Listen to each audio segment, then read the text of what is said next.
All right, you can continue. Where were we? The venue is through Poetry Express. Well, the poetry series is called Poetry Express, which takes place every Monday night at this restaurant. So they have invited me to be the featured reader, which means I get to do 20 minutes of my own poetry. Richmond train, all boarding, platform. You said Jean, I was like, you mean female. Error. Jean Nelson, yeah. Sure, I heard him read some point. Yeah, Gene.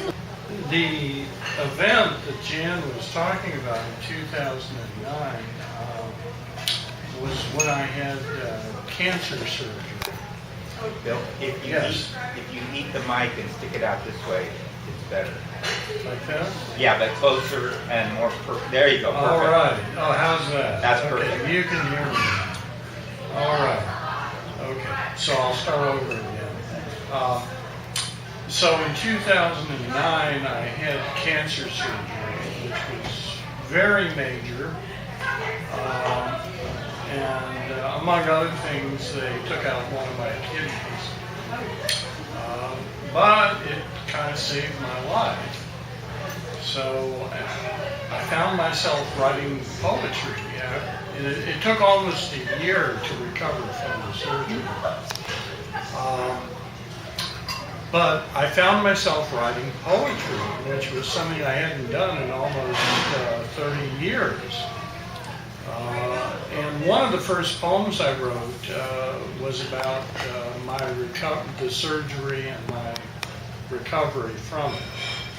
So I'm just going to read that poem, okay, which is called Room on the 15th Floor. I was under for 5 hours. When I came to, relieved to be alive, they began asking questions. Do you know where you are? Why are you here? What year is it? What's your name? I could answer some of them, not all. They showed me the green button which lights up every 6 minutes. Press it before you feel the pain, not after, someone said.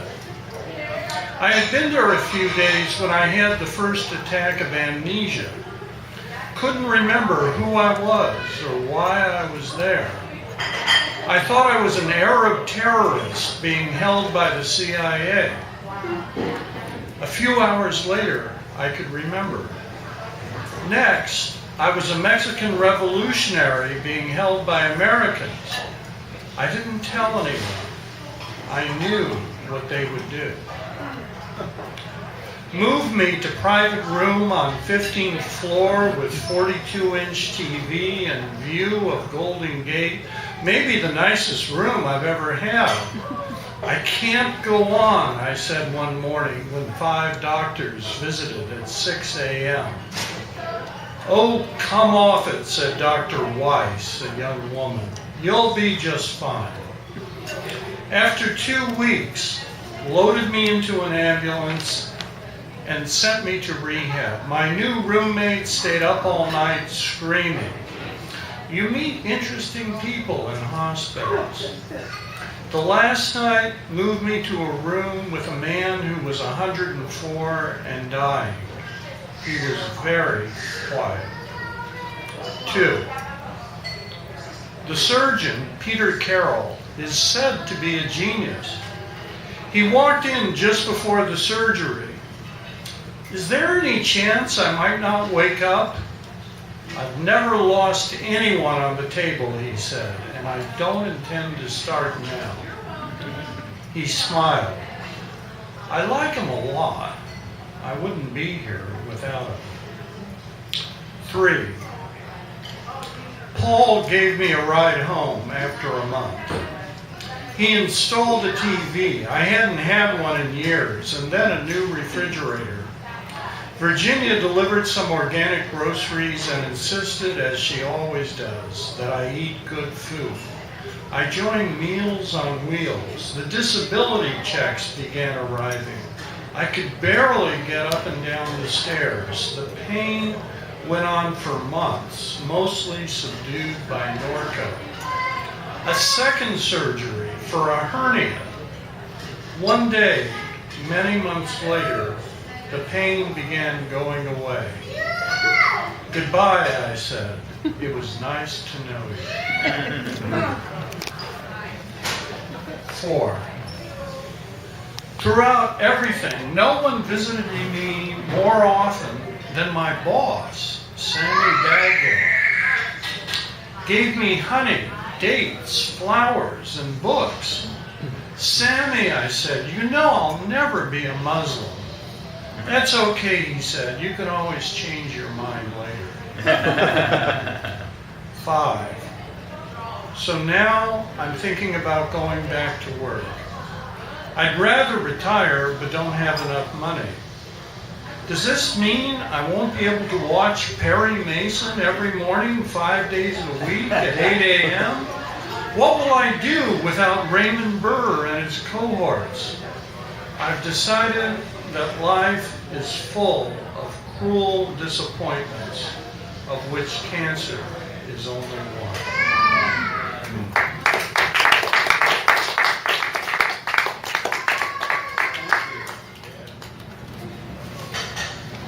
On a slightly different subject, I wasn't able to drive for quite a while after the surgery, so I found myself taking the bus quite a bit. And that led to this poem eventually, which is called On AC Transit. If I am the bus driver, I'll drop you on a cloud where children are eating good food and all the angels are writing poetry. If I am the bus driver, I'll rocket across the stars and leave you on a planet where not even Captain Kirk has arrived and the air is pure. If I am the bus driver, I'll take you out to dinner at a Cambodian restaurant and my friend Kathy can give you a massage. If I am the bus driver, I'll deposit $18 billion in Jerry Brown's account and he can stop worrying. But no, I'm not the bus driver. AC Transit isn't hiring, and even if they were, I doubt they hire me. In fact, in the very best interests of public safety, I don't think they should. So I'll just get on the bus like everyone else. And Ms. or Mr. Driver, you can carry me away.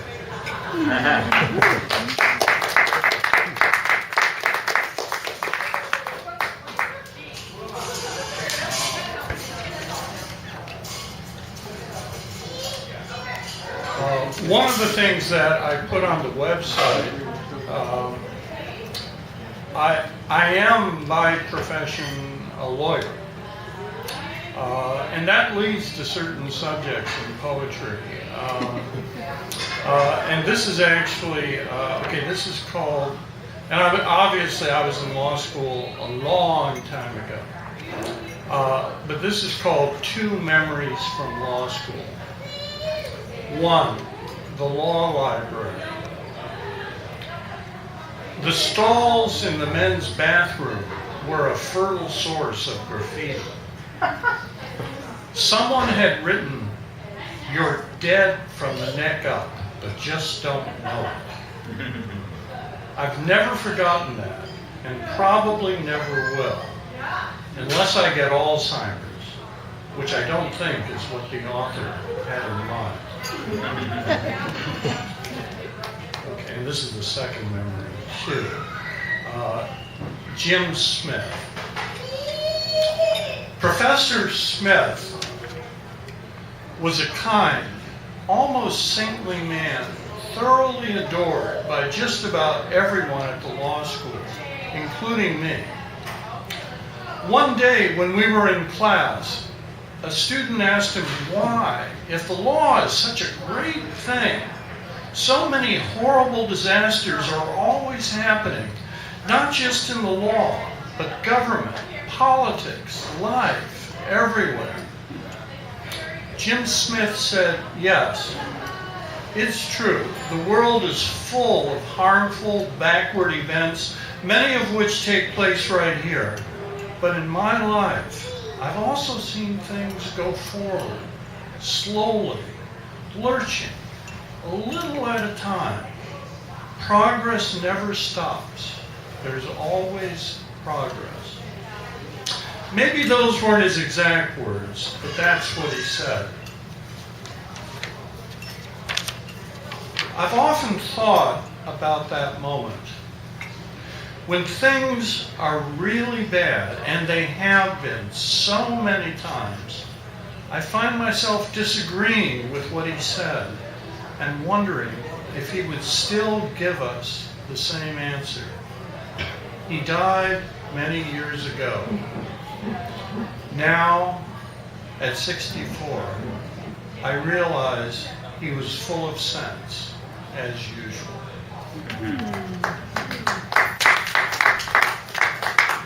No longer 64, so that was written a few.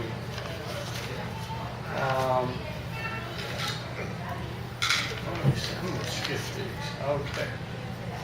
So this is another kind of a legal poem.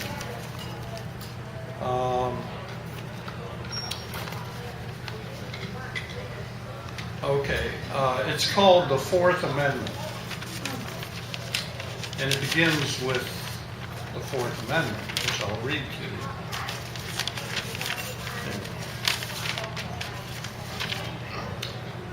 The right of the people to be secure against unreasonable searches and seizures in their persons, houses, papers, and effects shall not be violated, and no warrants shall issue but upon probable cause, supported by oath or affirmation, and particularly describing the place to be searched and the persons or things to be seized. Which, by the way, that's all of 64 words. Okay. I take it for granted, always have, all right. I take it for granted, always have, that the government will listen in on anything, anytime, anywhere, and probably look at it too. In your home, on the street, in your car, the bathroom, your bedroom, everywhere, regardless of the law. They've always done it and always will. And from time to time, there will be scandals when they get caught doing what they're not supposed to do. Some officials might actually go to jail for a short while in order to assure us that we have, after all, a government of laws, not men, as they say. And then new technologies will come along, and it will start all over again. The people who wrote the Constitution knew all about this, and that's why they added the Fourth Amendment. But they also knew, as we all know, that laws are made to be broken. So here's what I suggest.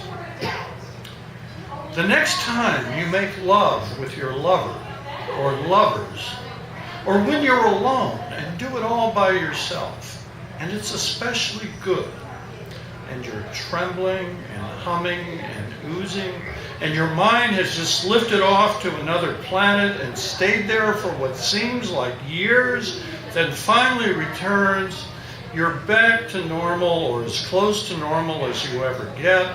You're drifting there calmly, thinking, oh, that was so nice. And the contented silence settles in upon you. Then, and only then, look up at the ceiling, or at the sky, if you happen to be outdoors, because even then you can be observed. And say, matter-of-factly, to no one in particular, I know you're watching me, and I don't care. I just had a great orgasm. At which point, the dial on a meter will explode somewhere in the vast basement of the National Security Agency, leaving you and all the rest of us just a little bit safer on that day.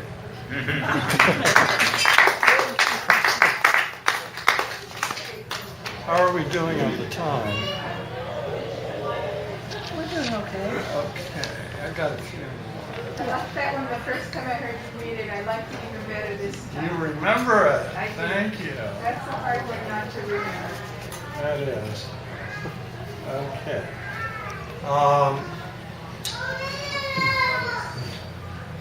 Okay. This is called Some People in a Bar. He's a friendly guy. And after a while, I say, "Are you here by yourself?" He says, "No. I'm here with her. That's the woman next to him. I met her online, but she's in love with this married guy, and he's really jealous of her, even though he's married. She says to me, 'That's right. I've got to get home, because if I'm not online in an hour, he'll get very mad at me, and I'll never hear the end of it.' She says goodbye and leaves. Before she does, she asks the man next to me if she can see him again. He says, 'Well, maybe next week or the week after that, but I'm too busy now.' After she's gone, he tells me he's a writer, he had a marketing job, was laid off, and now his unemployment ran out after almost 2 years. I have a room for $200 a month, he says, so I'm getting by. He's 45. I didn't spend a lot of time with them, but I can tell you she was about 30, quite attractive, intelligent, and vivacious, not drinking much at all, making me wonder why she had to get involved with a married man, and a jealous one at that. I left because I had to go home, but not because anyone was waiting for me.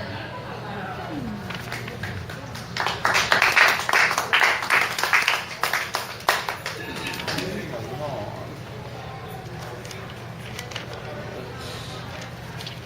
What, about 5 more minutes? Yeah, did you bring the Brussels sprouts? No, I didn't. Oh. But you heard the Brussels Oh, sprouts. I'd like to yes. hear it again. I will, okay, well, anyway. Let me see, what have we here? Okay.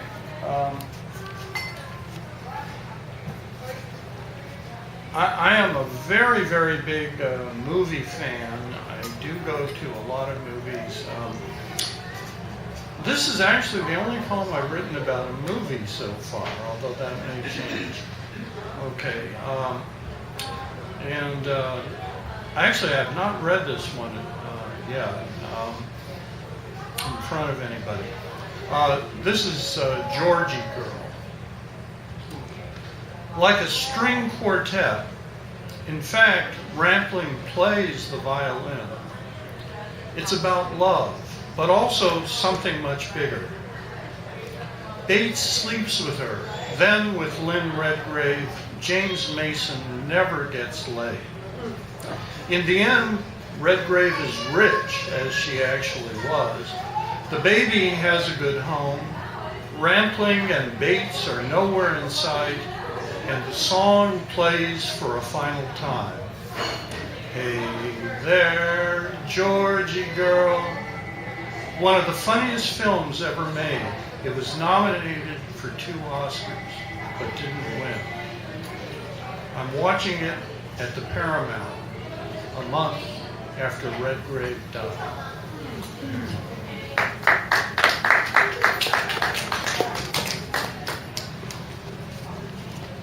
And I'm going to finish Okay. with a song. And I did not write this song. The song was written by a woman named Talia Cooper, who is about 25 years old. And I don't know if you can see her face on this. This is the CD. It's kind of dark. But anyway, the song is on this disc. Okay. She is the daughter of a woman named Linda Hirshhorn, who Oh, yeah. some of you may have heard of. And Yeah. Talia is quite a talent in her own right. So this is called, and by the way, I can't sing, so this is, she sings it much better than I do. This is called The Anthem of the Pacifist Fascist. I'm a pacifist fascist. I'm a pacifist fascist. I'm a pacifist fascist. Everyone must make peace right now. Everyone must make peace right now. Everyone must make peace right now. Everyone must make peace right now. That's the way of the pacifist fascist. I'm a pluralist atheist. I'm a pluralist atheist. I'm a pluralist atheist. I don't believe in a whole lot of gods. I don't believe in a whole lot of gods. I don't believe in a whole lot of gods. I don't believe in a whole lot of gods. That's the way to be a pluralist atheist. I'm green and I'm mean about it. I'm green and I'm mean about it. I'm green and I'm mean about it. Sickle your trash or eat it somehow. Sickle your trash or eat it, motherfucker. Sickle your trash or eat it, motherfucker. Sickle your trash or eat it somehow. That's the way to be green and mean about it. There's so many ways to be on this earth. Why limit yourself? There's so much you're worth.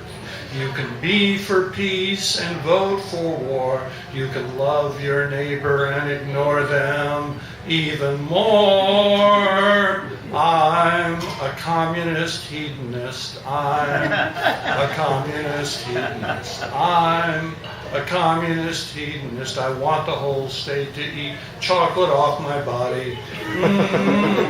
For the whole nation state. Chocolate for the whole nation state. Chocolate for the whole nation state. That's the way to be a communist hedonist. I'm a radical technical. I'm a radical practical. I'm a radical technical. I'm using my iPhone to take down the state. I'm using my iPhone to bring it all down. I'm using my iPhone to bring it all down.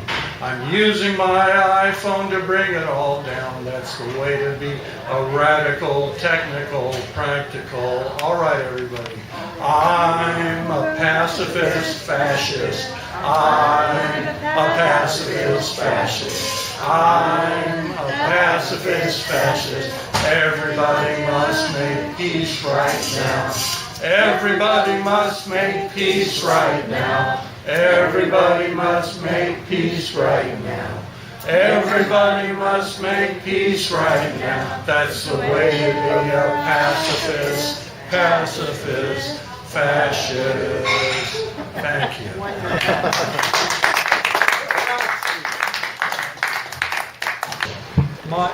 My life in a nutshell, and maybe yours too. I wanted to change the world. Guess what? Okay. I wanted to change the world. Guess what? The world changed me. And yet, despite everything, I still want to change the world. Okay, this is very short. Dues, D-U-E-S. Dues. No one pays enough. That's it. Okay, this has been a great night. Thanks for coming.